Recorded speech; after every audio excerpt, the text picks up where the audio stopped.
اس کا عنوان ہے شیشہ تیشہ دل. شیشہ تیشہ دل تیشہ. ویسے کہیں تو رسیہ ٹھیک ٹھاک رکھی ہے، بس یوں ہی سی معمولی سی. اس کا دعویٰ ہے کہ وہ ہر کام دماغ سے کرتی ہے، مگر اس کی عقل اس کے دماغ پر حاوی رہتی ہے. کبھی کبھی کھو جاتی ہے، اداس ہو جاتی ہے، نہ جانے کہاں ڈوب جاتی ہے. ایسے میں اس کا دماغ بالکل اس کا ساتھ نہیں دیتا. 2 سال ہوئے اس نے سائیکالوجی میں ایم اے کیا ہے، مگر رہی وہی گاؤں کی بنی، نہ کوئی سلیقہ نہ تمیز. وہ اس طرح ہر شام دفتر سے بھاگ کر بس کی کیوں میں کھڑی جاتی ہے جیسے کوئی مرکزی گائے رسی دوڑا کر بھاگ. وہ اس طرح ہر شام دفتر سے بھاگ بڑھتی ہوئی عمر اور تجربہ آدمی کو بہت کچھ سکھا دیا کرتا ہے. مزاج شناسی تو تھوڑی بہت ہر ایک کو آ جاتی ہے، مگر رضیہ کا تو آج تک چہروں کو پڑھنا ہی نہیں آیا.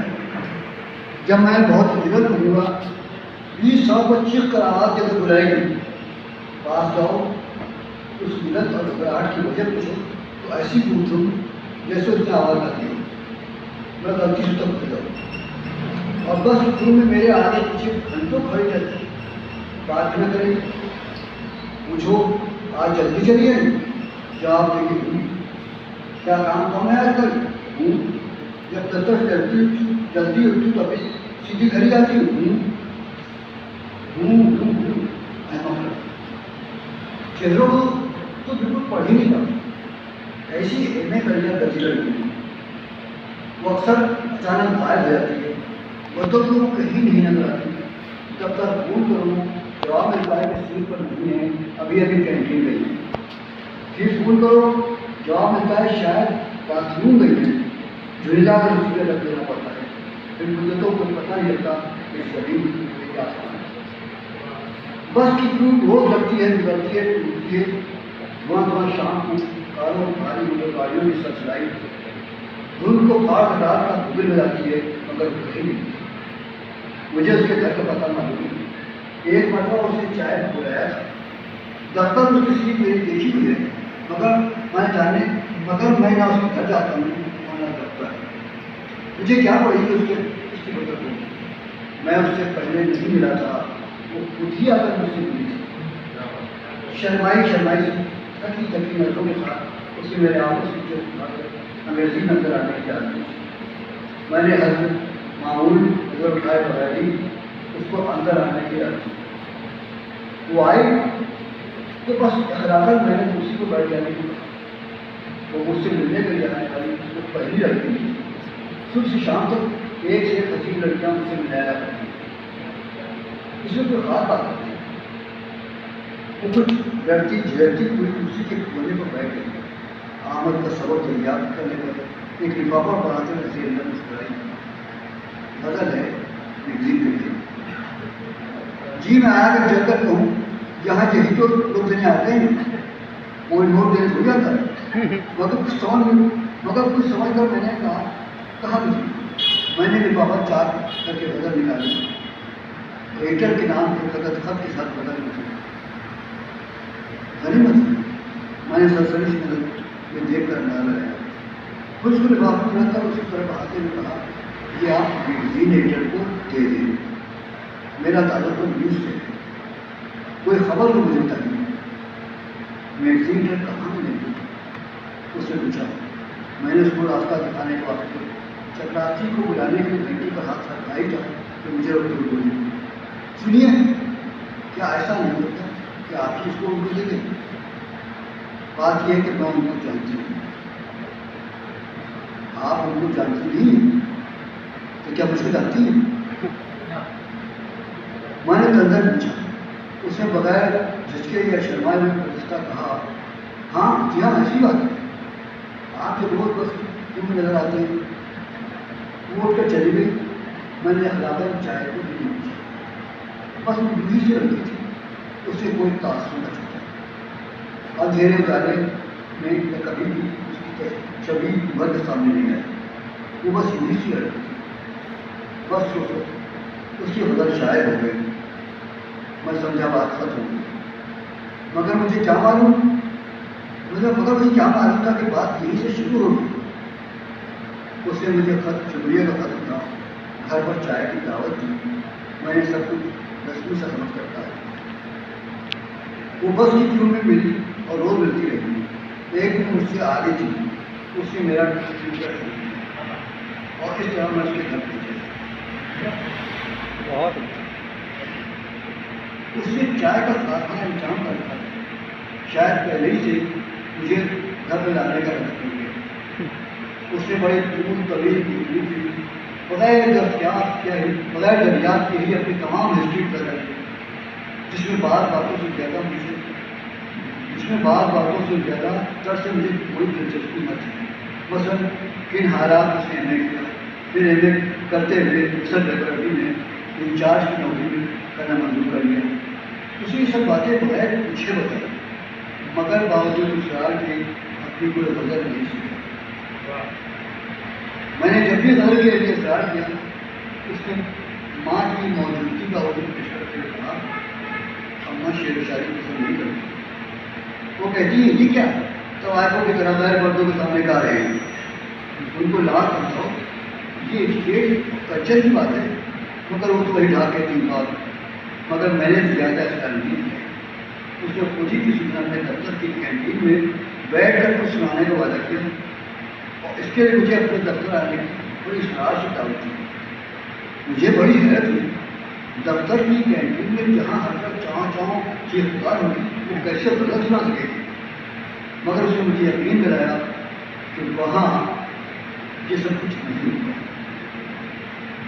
اس نے کہا، میرے دفتر کی کینٹین عام کینٹینوں سے بہت صاف ستھری چیئر پر ملے گا، بڑے بڑے نرم چھوٹے ہیں، اور کسی قسم کا کوئی ڈسٹربنس نہیں ہوتا ہے۔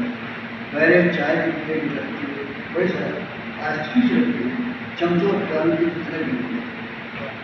مجھے اس کے غلط ملنے سے زیادہ اس کے آفس کی کینٹین دیکھنا چاہتا۔ ایک دن میرا اشتیاق مجھے وہاں لے گیا۔ ایک دن ہم مجھ سے دفتر کی کینٹین ملنے کا وعدہ لے چکے تھے، پھر بھی دفتر سے چلتے وقت میں نے احتیاط ضرور کر لیا۔ اس لیے مجھے مجسم گزار کرنی ہوئی۔ اس کے دفتر کی کینٹین اس کے ہال کے مطابق شاندار اور اطمینان سے بیٹھ کر بات کرنے کی معقول جگہ ہے۔ وہاں کسی منصوبہ کے روبرو پیمانے وفا باندھنے کے ساتھ ساتھ بیوی کے ساتھ بیٹھ کر آٹے ڈال کی فکر بھی کیا کرتی ہے۔ باقی آئیڈیا بھی کرتی، چکن پیٹی، انناس کی خوشبو، پیسٹری اور محفوظ تازہ بالکل اس نے میرے ہاتھ دعا دی۔ میرے اصرار پر اس نے تازہ بدل بھی سنایا۔ میں نے محسوس کیا کہ بدل تو نہیں، آپ کا ترنم بڑا زوردار تھا۔ مجھے یہ بھی محسوس ہوا کہ غزل بدل کرنے کے پڑھی نہیں سنی، جیسے اسے خود بھی احساس ہو بس ترنم بھی سب کچھ ہے، غلط بس نہیں۔ اس دن میں نے اس سے رخصت ہوتے ہوئے پہلی بار کہا، آج آپ سے مل کر واقعی بڑی خوشی ہوئی، کیونکہ آج ہی آپ سے پوری طرح ملاقات ہے۔ اس کے جواب میں بغیر جھجک تو مسافر کے ہاتھ بڑھاتے ہوئے کہا، آپ کو اب ہر ملاقات کے بعد یہی احساس ہوا۔ میں نے اسے ہاتھ ملانے کی طرح جھجکا، مگر اسے اسمارٹ بنتے ہوئے اپنا ہاتھ اور بڑھاتے ہوئے کہا، شیک ہینڈ، اوہ نیور مائنڈ، شیک ہینڈ، اوہ نیور مائنڈ۔ میں نے بڑی دلکشی سے ہاتھ بڑھایا، گھر میں ہتھیلیاں بڑا عجیب ٹیک کر سکتی ہیں، وہ بھی عجیب لیزر کر سکتے ہیں، کبھی کیمرہ کر سکتی ہیں۔ میں جب بھی کسی سے ملتی ہوں بڑے دل دماغ سے ملتی ہوں۔ مجھے ان لڑکیوں سے بڑی نفرت ہے جو مردوں کے درمیان اٹھتی بیٹھتی کھاتی پیتی تو ہیں، مگر ذرا الگ الگ، اس اور نام سے یہ بھی تو بات ہے، یہ عجیب چیز ہے۔ یہ بھی میں نے ریپیٹیڈ کہا، اس نے پھر ملاقات کی یہی تاثر، اس سے بھرپور ملاقات کا یہی تاثر تھا جو میں اپنے ساتھ لے کر رہا۔ میرے دوست والی یاسین کے دوسرے کی طرح دن برستے ہوئے پانی کی طرح گزرتے رہے، اور وہ ساون کی چھڑی کی مانی میرے آگے پیچھے پہلے دفتر سے واپسی ملی، پھر دفتر سے چار طرف ملنے لگی، اردو کا انداز ہمیشہ بات کو بنانا ہوتا ہے. آپ وہ نازک اردو جانتے ہی ہوں گے. میں اس کو اردو جانتا ہوں انتہائی ناگوار سے کون نازک اردو نہیں جانتے. ابھی کرے تو آپ مجھے اردو کر رہے تھے. اچھا وہ چمڑے والا. میں شکایت کرتا میں اس کو بولتا کتاب کی بات ہوئی کہ کوئی شاید چمڑے کا کرا وہ ترنت کہے چمڑے والا اس کی ہندی بات ریڈی ہے. اچھا شاعر ہے. ہاں ٹھیک ہے. تو اس کو کیا ہوا میں معاملہ کا پتا کرنے گیا تو پورا دکان کرتی تو عجیب بات کیا ہوا.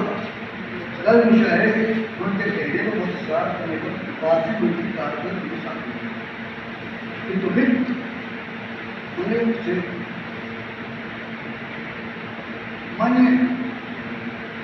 اس نے مجھ سے بڑی غلط باتیں کیا کہا. میں نے بولا لیتے ہوں کہ کیا کہنے لگا وہ بھول جاتی وہی ایک چاہیے تھی اور کیا جس کو ماں باپ نے پلے باندھ دیا تھا نہ وہ مرتی ہے نہ کوئی کسی نہیں. میں نے کوئی نوٹس نہیں دی مگر وہ کہتا ہی چلا گیا. اب سمجھ نہیں آتا کہ کس طرح اس سے نجات حاصل ہو. کوئی پڑھی لکھی خریدے کی مجھے نہ ہوئی. میں پھر بھی کچھ نہ بولی وہ خاموش ہو گیا. مگر اس کو بڑی بہتری بات نہیں کیا کہا کیا میرا اشتیاق کو کروا بس کیا کروں.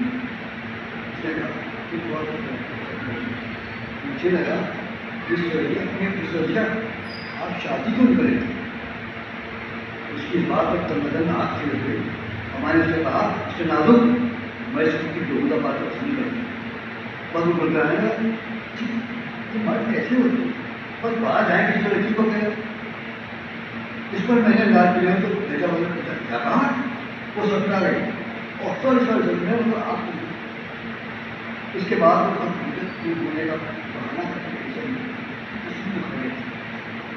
اس سے میرا تعلق اس کے بعد میرا تاثر بھی وہی رہا. بس پورے لال پیلے کالے چہروں کے دور میں تو عرصے تک پورے میں بس بتدریج کے موضوع کیوں میں چہروں کو پڑھنے کے عمل کو قائم رکھوں. اس کے دوران جب کبھی آئینے پر نظر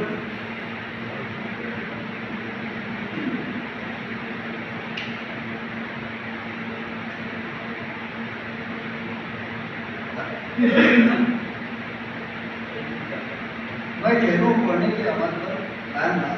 اس عمل کے دوران جب کبھی آئینے پر نظر اور اپنا چہرہ نظر آتا اس کو بھی پڑھنے کی کوشش کرتا. میں نے اپنے چہرے کو پڑھتے ہوئے محسوس کیا کہ اس پر دھیرے دھیرے قرض کی تکلیف نظر کرنے لگی. میں ہزاروں چہروں کے اسے نمایاں اور الگ رکھنے کی کوشش کی. زندگی کے پرپور پر بچتے بولتے کچھ مشترک ہجوم کی ذریعے سے بہت پیچھے بالکل آخری سے میرے چہرے پر آیا فکر کرتی وہ مجھے بھی فکر کرتی.